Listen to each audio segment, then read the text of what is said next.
نام اعمال کو تولا جائے گا۔ ایک پلڑے میں ساری زندگی کے گناہ، دوسرے پلڑے میں ساری زندگی کی نیکیاں رکھی جائیں گی۔ اور ایک مسلمان ایسا ہوگا اس کے گناہ زیادہ ہو جائیں گے، اب پچھتائے گا مالک مجھے مہلت دے، دنیا میں بھیج میں دیکھ میں تیری عبادت کیسے کرتا ہوں۔ لیکن حکم ہوگا اسے دوزخ میں لے جاؤ۔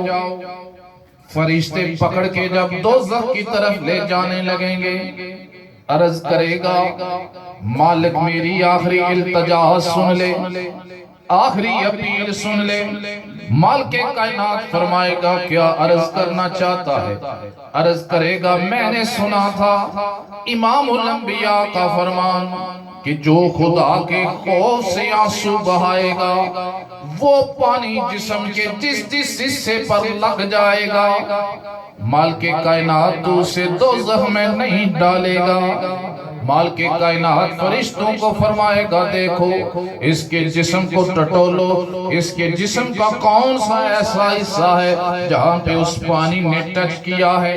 جب جسم کو ٹٹولا جائے گا، جسم پر ایک بال ہوگا، اس بال کو اس پانی نے چھوا ہوگا، مالک کائنات اس ایک بال کے صدقے اس کے سارے گناہ معاف فرمائے گا۔ اللہ